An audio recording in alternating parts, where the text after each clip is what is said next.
Good evening, everybody. It's Championship Saturday at the State A Wrestling Tournament in Miles City. All eyes glued to Sidney's team chasing its fourth consecutive title and to Lewistown's Cooper Birdwell hoping to etch his name in Montana's record books. Birdwell hasn't lost a high school match, and that wouldn't change today. Birdwell with the first period pin of Sidney's Colton Reed to become the 37th four-time state champion in Montana history. Take a bow, kid. 178-0 to finish his high school career. I knew I put a lot of work into my training, so I knew if I stayed in my position and I just did what I knew what to do, I'd be okay. I'm going to be honest, I've been looking forward to it in the Metro, but it was pretty cool.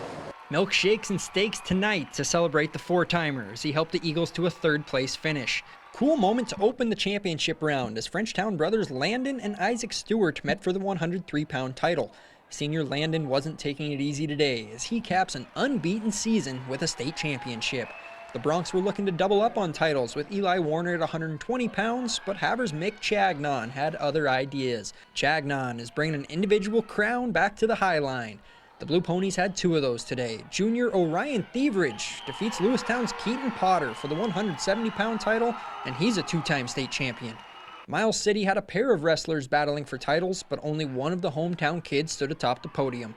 Damian Leidholt wins a dramatic 4-3 decision over Sidney's Xander Bernison for his second consecutive title. That first-place trophy? Who else other than Sidney? At 113 pounds, Owen Lonsky handles Glendive's Austin Berry, gets to the back to score points, and then he's able to celebrate as time runs out. Xander Dean adding on shortly after. Dean at 126 against Justin Windauer of Columbia Falls, and Dean puts an end to Windauer's unbeaten season to become the second Eagle Crown champion. Junior Aiden Graves at 152. Graves is going to score some points early with a near fall, then he's going to get the pin. Graves is a three-time state champion. His brother Cade is trying to win his first title against Livingston's Cade Gubler. And after 3 podium finishes, the senior caps his career with a state title. It's hard to describe, but it's one of the greatest feelings ever. It's awesome to know that me and my brother, we both work our tails off in practice, even though we fight a lot, but we both push each other past our limits, and it's always great.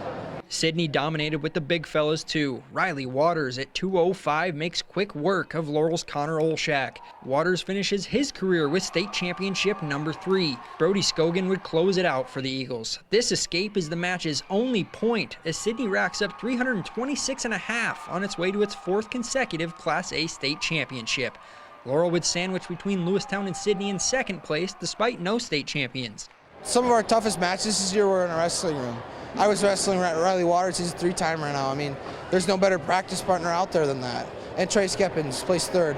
That's awesome, man. I mean, it's just, there's no better atmosphere than your own wrestling room as the hardest kids in the state. So, I mean, I was just blessed to have that. Our guys were focused and they had a good time today. They had fun, and you could tell, obviously, that they care about each other and want each other to do really well. So there's no selfishness there in our guys. You know, they want everybody to win the state title. So, and we did, 4 in a row and 12 altogether, so we're on it. Reporting in Miles City for MTN Sports, I'm Alec Boffinger.